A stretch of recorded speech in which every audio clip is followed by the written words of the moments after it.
Okay, this is an addendum to the last video because I realized that I showed you the form, but I didn't show you how it worked behind in the code behind the F7. So uh, it's the same pretty much. I had to change a few things. Of course, I have a programmable robot now. This is the same as I had before. um, and hold on, what else did I have to change? Well, let's look at it this way. Let's go back to the form. When in doubt, go to the form and double click on, say, one of the direction buttons. I had to change this. So instead of updating the robot right away, I think I changed it because it used to have update, whatever.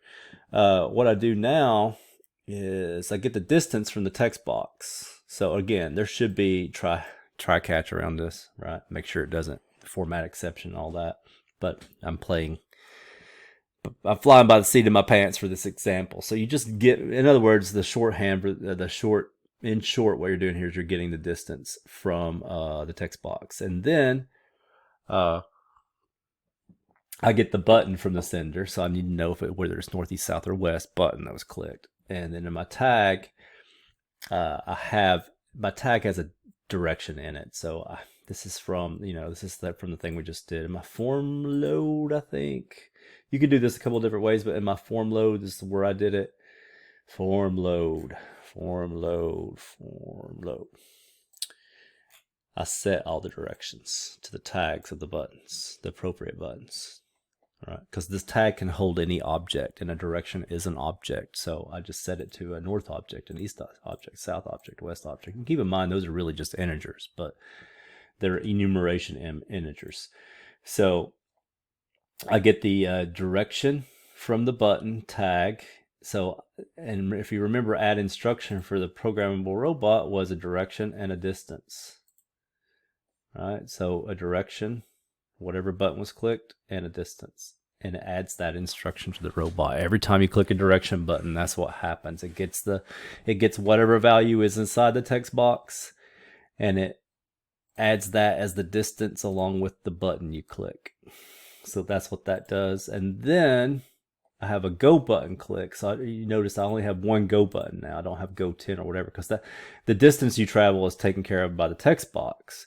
So I have a go button. And what does the go button do? It says that's saying that, okay, I've programmed all the instructions in and I just want to go. Now, ideally, things that would happen interface wise, you have to stop and think about it. I haven't thought through this totally myself, but for instance, if you click the go, maybe all these are disabled, so you can't interact with them in that too. Whatever. There's some things that you would do there, but we're ignoring that because we're focusing on the actual robot. So all I do is as long as the instructions are not done, as long as it hasn't gone through all the instructions, because remember, finished. What does finished do for my programmable robot? It returns true when the count is basically 0. I'm just going to make it this actually, so this is clear. When the count is 0, that means the robot's finished because it's out of instructions. It's depleted everything in the queue. It's gone through the whole queue, so it's done.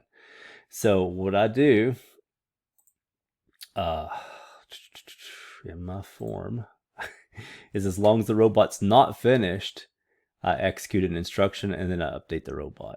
So what does my update robot do? It changes a little bit. What does it change? Oh, here it is. Actually, does it really change? Does it change at all except for this? I just sleep. So I added system.threading. You might look this up at some point. This is how you can like pause. I pause for a second just to slow things down, because if you don't, it just all happens. You don't see it. And then this is a tweak I did since the last video, actually, which just a few minutes ago, actually, but whatever. I took this out because it is kind of kludgy. I don't like it. So just to slow things down, I sleep instead. So just to show you how this works. So that's explaining how the interface was changed to work with the programmable robot. And as a demonstration, just make this easy, like put something like 20 in here and do north, east, north, east, north, east. So it kind of zigzags and then go. And each time it pauses, that's sleep for a second. Sleep 1000, sleep 1000. So that just kind of slows down everything. All right, and you see double check my coordinates, see if that makes sense for 80 and 80, but seems like it would if I did it like 4 times, right? And that's that video. That video was only 5 minutes, so nice. And I'm about to do the calculator, and I probably will make a video on it. I'm not sure,